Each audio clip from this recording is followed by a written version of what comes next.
Bonjour à toutes et à tous, c'est Stéphane pour la chaîne Foualier. Je vous remercie de me retrouver chez moi et donc chez vous.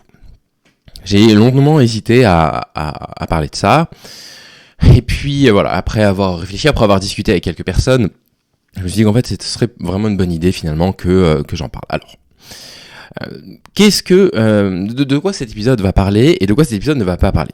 Il va parler de quoi? Il va simplement parler de la lecture du thread d'Astérion pour vous aider à décrypter toute une série de red flags qu'on peut retrouver quand des personnes se retrouvent accusées d'agression sexuelle. De quoi cet épisode ne va pas parler? Il va pas parler de deux choses. Premièrement, ce n'est pas un épisode qui va vous faire la morale. Je ne suis pas en train de vous dire qu'il est fondamentalement moralement mauvais et qu'il faudrait condamner systématiquement tous les youtubeurs, tous les vidéastes qui auraient des rapports sexuels avec des personnes qui les suivent. Évidemment, quand c'est avec des mineurs, là pour le coup, je condamne totalement. Je n'en suis pas arrivé à un point de désabus tel dans ma vie que j'en viens à ne plus croire qu'il soit possible de tomber amoureux, évidemment.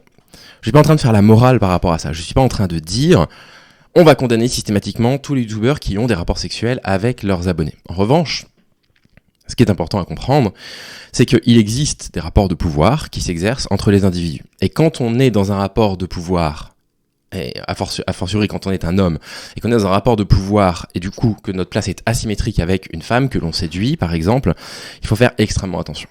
C'est le cas des rapports évidemment entre les vidéastes et leurs abonnés, c'est le cas des rapports entre un enseignant et une élève, c'est le cas des rapports entre un patron et son employé. Vous voyez ce que je veux dire? À partir du moment où il existe une forme d'asymétrie, il ne faut pas prendre les relations qu'on a potentiellement, des relations qui sont en général des relations purement épistolaires. Vous avez des gens, moi j'ai des gens qui m'écrivent pour dire qu'ils aiment bien mon contenu, etc. Il faut être conscient de l'existence de ces rapports de domination pour comprendre ce qui peut se passer si la personne en face rentre dans une forme de rapport de séduction, par exemple. Et il faut être extrêmement prudent parce que s'exercent des rapports de pouvoir. Et moi je le vois, il n'y a pas encore 2 jours, j'étais au Club de l'Étoile pour voir Antoine Goya et sa soirée, et j'ai rencontré des personnes qui étaient venues voir Antoine, qui m'ont reconnu, et qui étaient absolument ravis de me rencontrer et d'échanger avec moi. Et pourtant, moi je veux dire, je suis un personnage public peut-être, mais d'une influence absolument minuscule, minime. Et malgré tout, j'ai bien vu, j'ai bien senti qu'ils étaient ravis de pouvoir, je sais pas, parler avec moi pendant 1 minute, me donner des conseils sur la chaîne, me dire les vidéos qu'ils avaient aimées, qu'ils avaient moins aimées, etc. Et ça m'a encore une fois rappelé ce que je sais depuis très longtemps, les rapports qu'on peut avoir avec nos abonnés ne sont pas des rapports qui sont parfaitement équilibrés. Il existe une sorte de rapport de pouvoir, de lien, de rapport de fascination, etc. Et donc cet épisode n'est pas là pour faire la morale. D'accord, je ne suis pas un moralisateur, je ne suis pas là pour dire c'est de facto mal. Je suis simplement là en train de vous dire ce sont des relations qui nécessitent une extrême précaution. Apprenez avec une extrême précaution. Qu'est-ce que cette vidéo n'est pas non plus? Et là, je vous renvoie à la vidéo précédente que je vous mettrai ici. Cette vidéo n'est pas une vidéo dans laquelle je suis en position de juge. Je ne suis pas là pour vous dire Astérion est coupable. Point barre. Pas du tout ça dont il est question. C'est beaucoup plus compliqué que ça. Si vous voulez connaître mon opinion très claire sur cette histoire, vous regardez la vidéo qui était en lien il y a un instant, en haut, et vous verrez ce que j'en pense. Et ce que j'en pense est finalement assez simple. Il faut recueillir des témoignages avec neutralité et bienveillance, comme le juge Édouard Durand le rappelle très souvent, se positionner plutôt systématiquement du côté d'une victime, d'une plaignante, d'une victime présumée, plutôt que du côté d'un coupable présumé, de quelqu'un à qui on reproche un crime.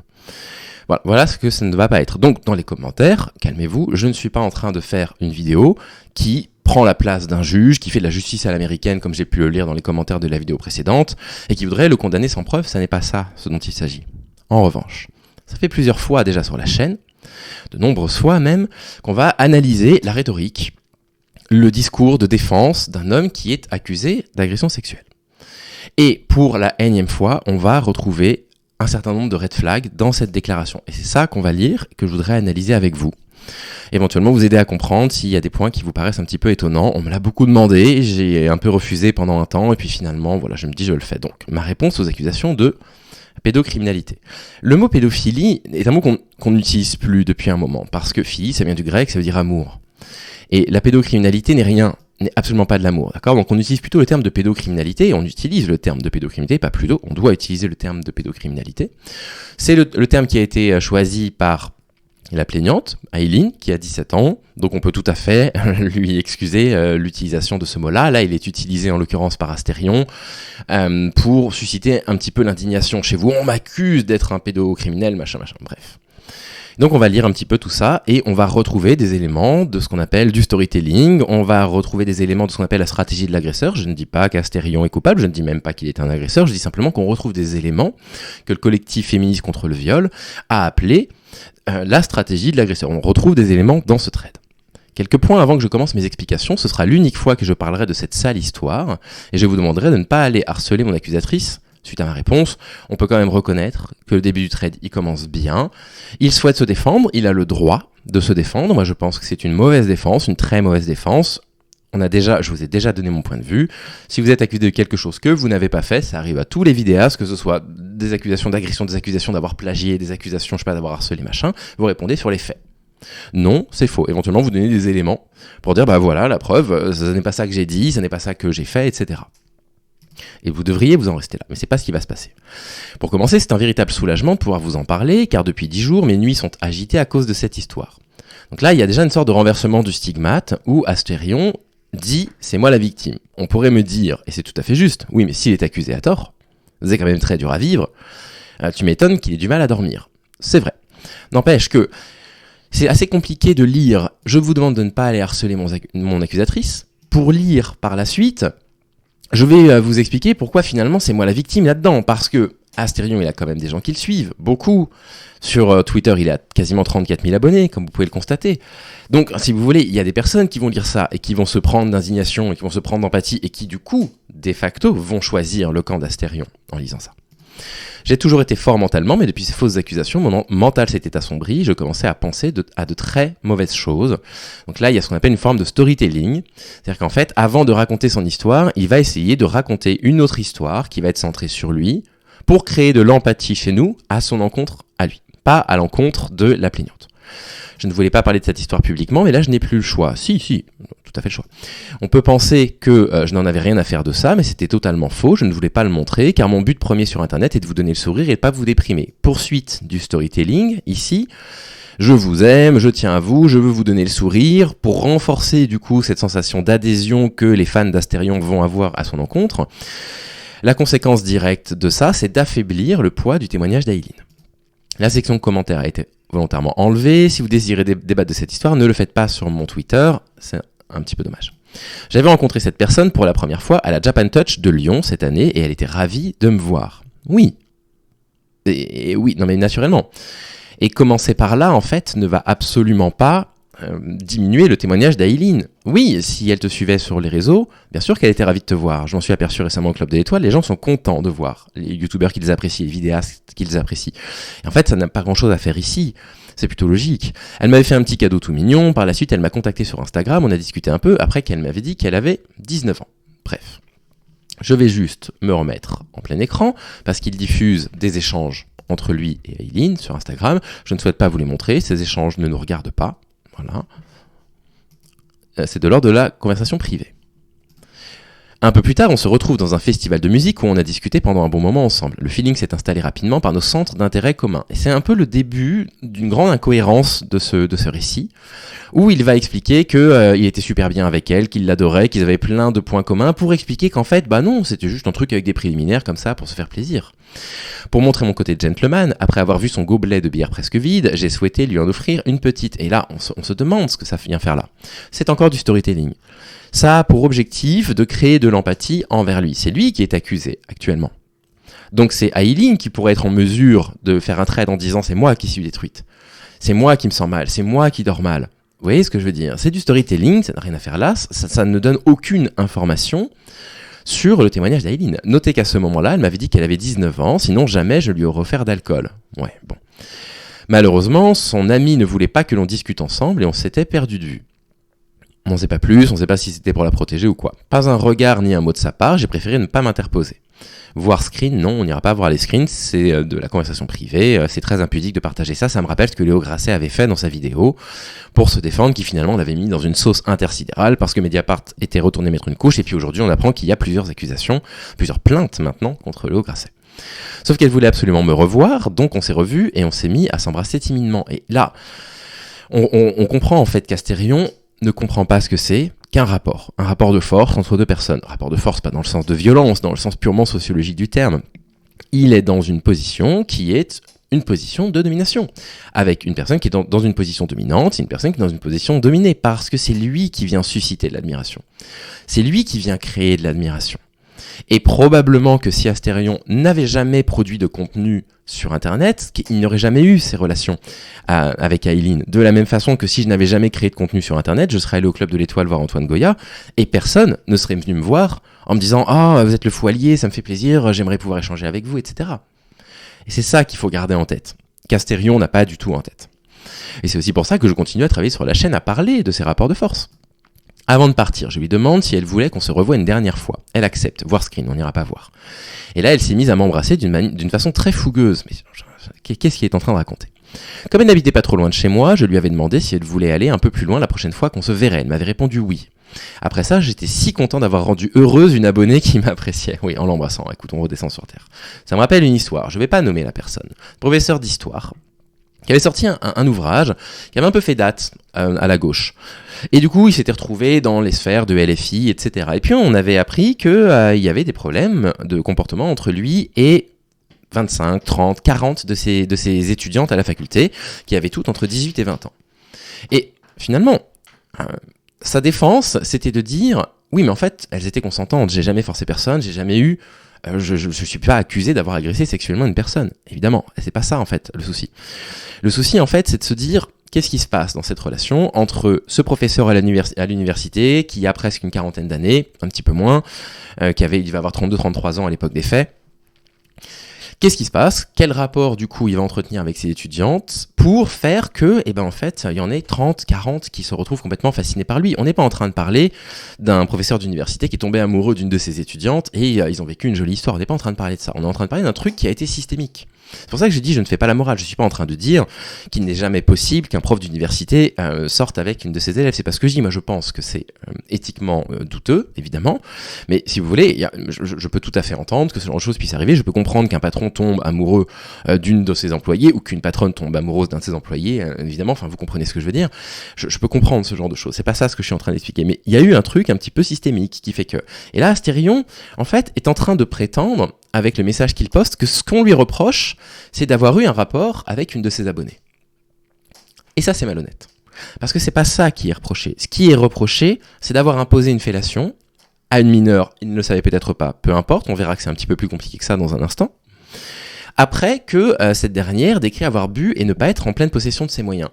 Il est là le problème. Et Astérion fait comme si ce qu'on lui reprochait, c'était une sorte de posture de gauche morale en disant « c'est scandaleux, ce qu'on te reproche, c'est d'avoir eu un rapport avec une de tes abonnés ». Non, c'est pas ça, et c'est profondément malhonnête. Quelques jours plus tard, avant qu'elle ne vienne me voir directement chez moi, un utilisateur Instagram me contacte pour me dire qu'elle n'a pas 19 ans, mais 17 ans, et que c'est une menteuse. Je demande des explications, elle me certifie qu'elle en a bien 19, voire screen. Non, ça ne nous regarde pas. Et là, il y a un souci. Il y a un souci, c'est-à-dire que moi, si un jour, j'en sais rien, mettons que j'ai une abonnée qui me dise avoir 19 ans. Elle est arrête dingue de moi. On s'écrit, le truc n'arrivera jamais, mais mettons que ça arrive. On s'écrit pendant des semaines et puis un truc se crée. Et quelqu'un me dit attention, elle a potentiellement 17 ans. En fait, c'est terminé. Je veux dire, l'échange s'arrête là. Et puis point barre. Ou alors, il me faut une preuve qu'elle n'est pas 17 ans. Je sais pas, une photocopie de sa carte d'identité, j'en sais rien. C'est l'antiromantisme. Je suis en train de vous parler d'une situation qui n'arrivera jamais. Donc, si vous voulez, là, mon exemple est complètement absurde, mais vous voyez ce que je veux dire. Elle me dira par la suite que c'était son ex, qu'il ne fallait pas le croire par jalousie. Me voilà totalement confus, a-t-elle vraiment 19 ans ? Manque de peau, elle n'avait pas sa carte d'identité sur elle pour absolument me prouver qu'elle avait bien 19 ans. Elle m'avait montré la date de son profil sur son téléphone, j'avais observé l'année de naissance quand elle avait pris son billet de train du retour. Oui, du coup, elle a probablement pas menti sur son billet de train. J'en sais rien, je comprends pas ce qu'il veut dire. Comment s'est passée cette journée ? On continue le storytelling. Elle était tout simplement merveilleuse, on avait joué ensemble, elle avait assisté à un tournage ASMR, et bien entendu, on n'avait pas arrêté de s'embrasser et de se caresser. Bien entendu, le feeling était tellement intense et intime que je voulais aller plus loin, sauf qu'elle n'avait encore rien fait selon ses dires. Sachant qu'elle ne se sentait pas prête, je n'ai pas voulu insister, surtout que j'avais remarqué des marques de scarification sur son poignet, je ne voulais absolument pas la blesser. Bon voilà, ça c'est catastrophique, là il est en train de faire un call-out, quoi, de dire elle a des problèmes si, et ce truc-là n'est pas là pour que vous ayez de l'empathie vers elle. Il n'est pas là pour dire attention, elle est fragile, donc il faut prendre soin de cette personne-là. Il est là pour vous dire, regardez, elle est quand même pas très bien dans sa tête. Elle est quand même pas très bien dans sa tête, et donc faut peut-être pas croire tout ce qu'il dit. Tout ça a pour fonction d'affaiblir son témoignage et de le placer dans le beau rôle, tout simplement. Voilà. Suite à ça, elle me remercie grandement pour cette journée incroyable. Je vous avoue que par la suite, elle avait tendance à me spammer de MP Insta et me complimenter. Oui, alors je me remets en plein écran pour ne pas vous montrer les copies de ces échanges. Voilà. Ensuite, je suis obligé de vous le lire parce qu'il y a de nouveau des screens. Elle me rappelle plusieurs fois que je lui manquais, ce qui est compréhensible. Oh là là, punaise, quel ego il a. Ça veut pas dire qu'il est coupable, hein. On a le droit d'avoir de l'ego. Enfin, c'est quand même, c'est pénible. Je suis encore obligé malheureusement de rester en full screen parce qu'on voit des copies de ces échanges. Pour être vraiment serein... Ah non, attendez, j'ai pu le mettre en plein écran, donc tout va bien. Voilà. Pour être vraiment serein, je lui redemande si elle voulait aller plus loin la prochaine fois. Elle me dit oui en précisant qu'elle ne me décevrait pas. Et là, il y a un souci. Il y a un souci parce que là, on voit que cette gamine, elle est dans une forme de rapport de soumission, quoi. On ne propose pas d'avoir un rapport sexuel à quelqu'un pour ne pas le décevoir. Je veux dire, c'est une forme de contrainte. Il y a une forme d'emprise là-dedans. Et donc, en fait, quand on lit ça, mais Astérion, il doit avoir la trentaine, peut-être un peu plus. Enfin, je veux dire, ça doit être un red flag absolu, ce truc. Je ne te décevrai pas. Mais non, en fait, c'est pas comme ça que ça se passe. Ta première fois, si c'est sa première fois, ne sera pas une première fois pour me faire plaisir ou pour me décevoir ou non. Je veux dire, ta première fois, ce sera une première fois d'amour. Moi, je suis un romantique, mais au moins fondamentalement désiré, avec le moins d'anxiété possible, même si c'est toujours un petit peu anxiogène, notre première fois, bien évidemment, mais vous comprenez, moi, je suis inquiet de ça. Mais un jour, son compte Instagram saute, je n'avais plus moyen de communiquer avec elle.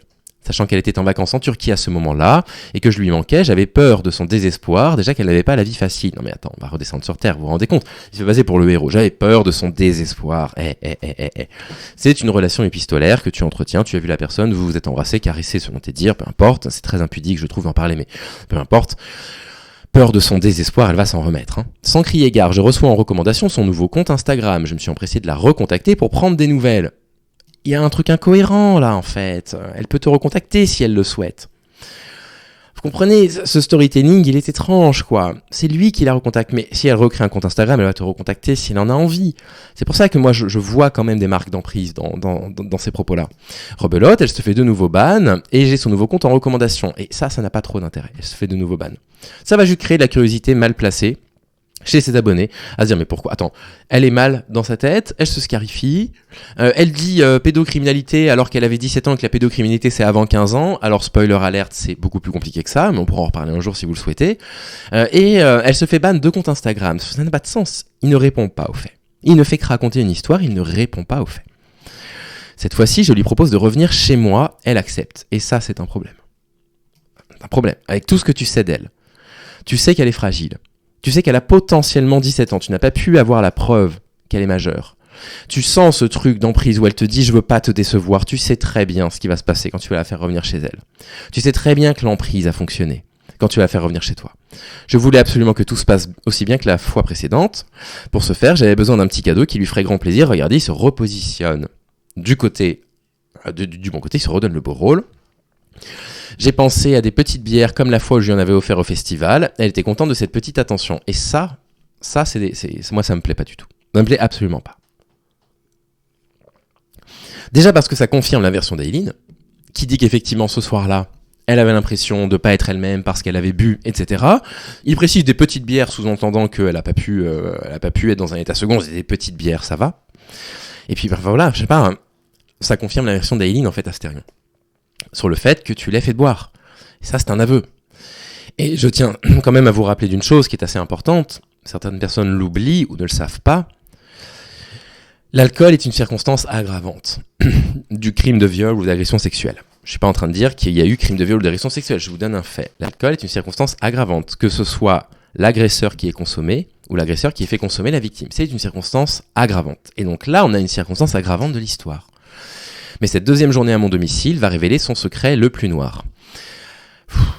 Avant la révélation, on s'était mis à s'embrasser et à se câliner comme la première journée. C'est alors que je lui propose que l'on fasse des préliminaires, elle accepta. Comme elle ne l'avait jamais fait, j'ai souhaité y aller le plus doucement possible et sans forcer, car rien n'est pire qu'une première expérience ratée. Oui. Mais du coup, tu avais toutes les indications montrant qu'en fait, s'il y avait un rapport sexuel, elle l'aurait fait un petit peu pour ne pas te décevoir. Elle le dit. Résultat, elle est très satisfaite sur le premier cuni de sa vie. Oh là là, c'est gênant. Elle m'avait même ordonné de continuer. Bon, par contre, la pipe, j'avais vite compris qu'elle n'aimait pas ça. Après tout, j'ai déjà rencontré des femmes qui n'apprécient pas cette pratique. Mais quelle honte. Mais qu'est-ce qui te prend de poster ça? Enfin, je veux dire... c'est une catastrophe, quoi. Catastrophe, ce thread. Ensuite, il y a encore des captures.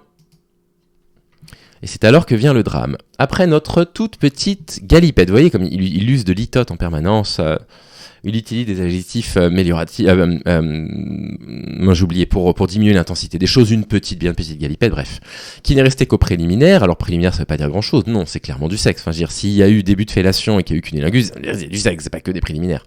On a commencé à se partager des secrets, car elle voulait absolument se sentir supérieure et unique par rapport aux autres femmes. C'est dégueulasse, Astérion, ce que tu fais.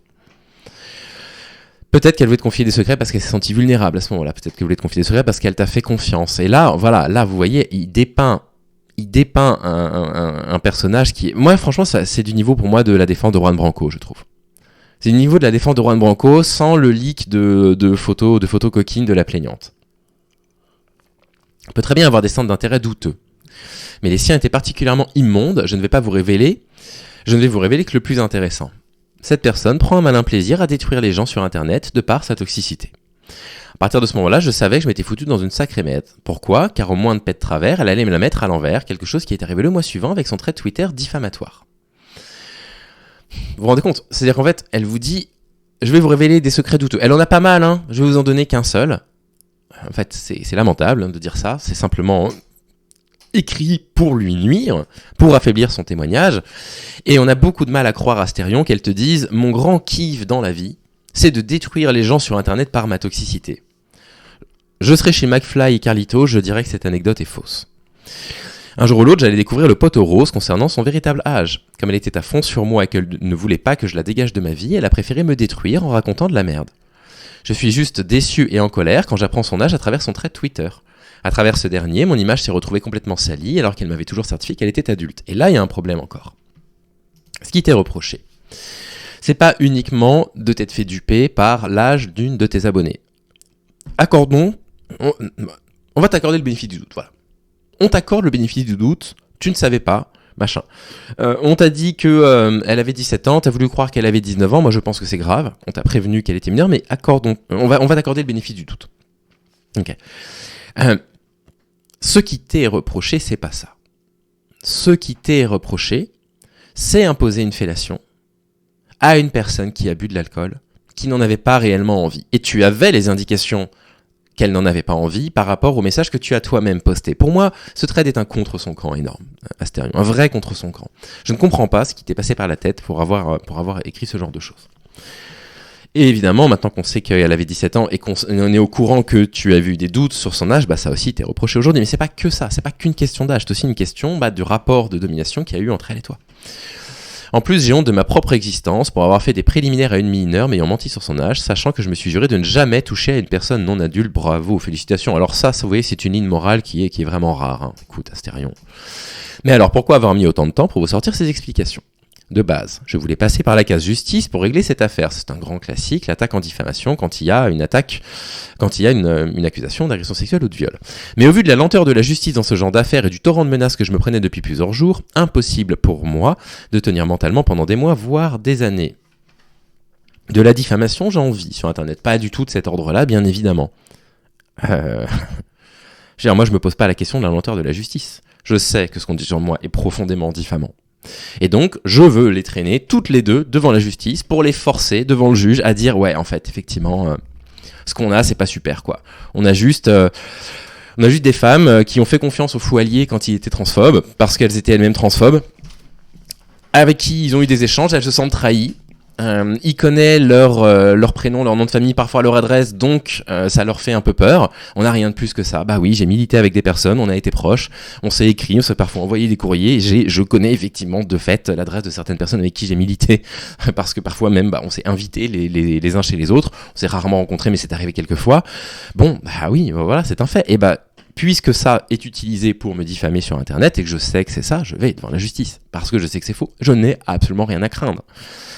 Donc j'ai beaucoup de mal à croire ce truc-là. Et puis en plus de ça, moi ça me fait un peu mal au cœur parce que La justice, elle est lente, mais elle est lente pour les victimes, quoi. Je veux dire, elle est lente pour les victimes de viol, d'agression sexuelle. Moi, ça m'ennuie de voir un mec dire, pour défendre mon honneur, ça risque d'être long, nanana. En plus, non, pas du tout. Enfin, je veux dire, moi, en l'occurrence, dès que l'anonymat est levé, on envoie les assignations. Dans 6 mois, c'est tribunal, puis c'est fait, quoi. Bref.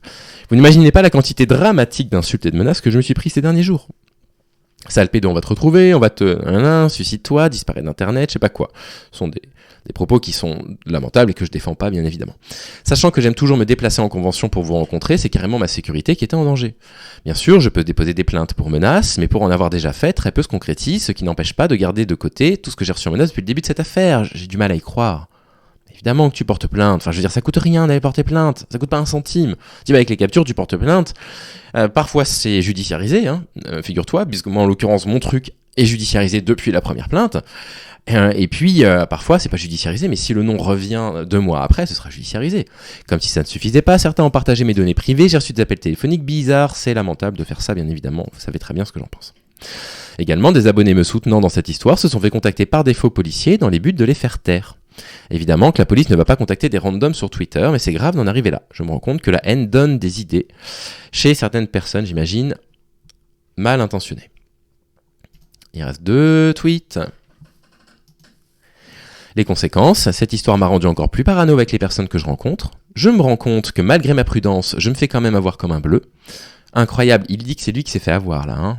Alors là, un renversement total de la culpabilité, quoi.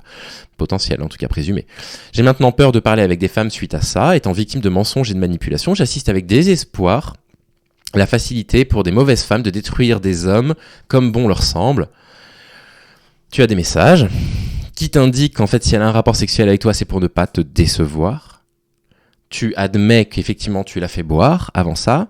Tu avais des indications suggérant que tu aurais pu savoir qu'elle avait 17 ans.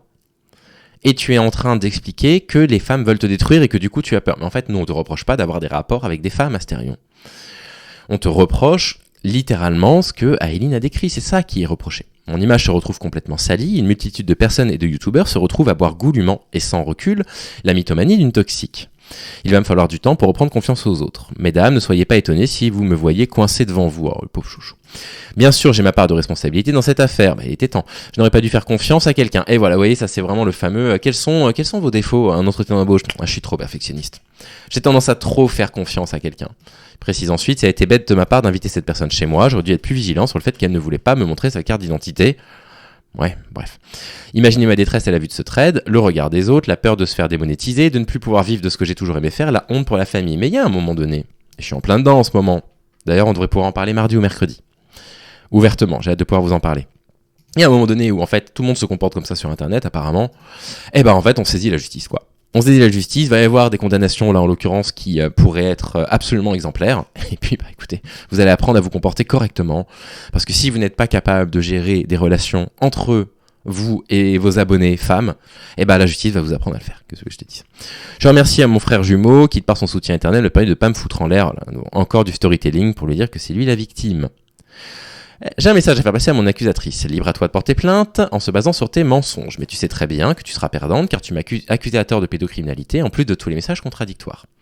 Oui, dans l'ombre, j'enregistrais tous tes commentaires, ton passage chez yeux clos et bonjour les incohérences. On en a parlé dans la vidéo précédente. Je vais peut-être pas remettre le lien. Je vous l'ai mis au début, il sera dans les commentaires. C'est absolument normal et très compréhensible qu'il puisse y avoir des incohérences quand une victime raconte un témoignage. Tout ce que je te conseille, c'est de consulter un psy, car c'est trop facile de mettre sur le dos tes problèmes, ton alcoolisme, tes conflits avec ta famille et tes scarifications. C'est honteux. Vraiment, c'est honteux de la traîner dans la boue comme ça. Et de dire, au début, il faut pas qu'on la harcèle. Aussi, au vu de ta santé mentale fragile, il est préférable pour toi de couper pendant un petit moment les réseaux sociaux, car j'ai remarqué la présence de plusieurs gros harceleurs réconfortant ta mythomanie. Bon. Si un jour la raison revient vers toi et que tu souhaites me présenter tes excuses sur tes accusations et tes mensonges, peut-être que je les accepterai, tu n'as pas idée de la merde que tu m'as infligée. Ne fais pas de bêtises suite à ma réponse, tu es jeune, tu as toute la vie devant toi, tu n'as seulement 19 ans et pardon 17, il ironise. Fais-toi aider par les bonnes personnes. Ce truc que tu as posté a été vu par 3,5 millions de fois Astérion. Je pense que tu n'as pas idée de l'impact dramatique que ça a eu sur elle. En l'occurrence, j'ai eu l'idée puisqu'elle m'a contacté après pour me raconter comment elle se sentait après ça. C'est vraiment un truc qui peut être retenu contre toi gravement, quoi. Et le truc de éloigne-toi d'Internet, on sait qu'Internet a la mémoire courte pour que les gens oublient, non, ça fonctionnera pas. Et enfin, une question me hante l'esprit. Est-ce que cette personne avait comme but premier de me détruire, sachant qu'elle screenait mes messages au fur et à mesure? Bah oui, mais toi aussi tu as screené les messages au fur et à mesure, on le voit bien, voilà. C'est une défense catastrophique. C'est une défense qui reconnaît en finalement quasiment tous les faits que Aileen dénonce, sauf un, c'est l'intentionnalité d'imposer un rapport sexuel. Mais pour le reste, on a tout. Il avait des doutes sur le fait qu'elle était potentiellement mineure. Il a fait boire. Il y a eu effectivement rapport sexuel.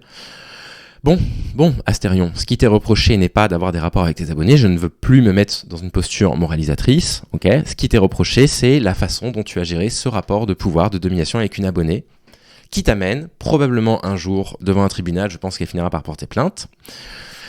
Moi, ce que j'appelle à faire, ne prenez pas parti, vous n'avez pas plus d'informations que ce que je vous ai présenté sur la vidéo. Je pense que les personnes qui me font confiance quand je vous dirai que j'ai des informations supplémentaires à ce qu'il y a sur ce thread et que j'ai suffisamment de choses pour croire complètement la parole de la victime. À croire totalement. Mais si vous n'avez pas plus que ça, que vous ne savez pas comment vous positionner, vous n'êtes pas obligé déjà de prendre un parti.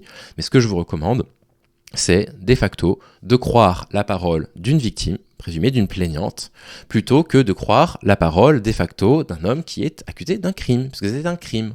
L'agression sexuelle, le viol, je ne sais pas comment ça pourrait être caractérisé si un jour c'était judiciarisé. Voilà mes conseils. Donc, s'il vous plaît, vous ne harcelez personne, ni Astérion, ni Aileen, bien évidemment. Vous témoignez votre soutien à Aileen à chaque fois que vous voyez qu'elle est traînée dans la boue sur les réseaux sociaux. J'espère que ça vous a apporté un éclairage intéressant. Je sais pas trop si la vidéo est intéressante. J'ai l'impression de faire une répétition avec les trucs qu'on avait fait sur Juan Branco, sur Léo Grasset et compagnie. Mais bon, vous me l'avez beaucoup demandé. J'ai un petit peu de temps aujourd'hui, donc voilà mon analyse de la situation. Sur ce, prenez soin de vous. J'espère que vous allez bien. Je vous souhaite d'être heureux, de passer un bon dimanche et je vous dis à très vite. Salut.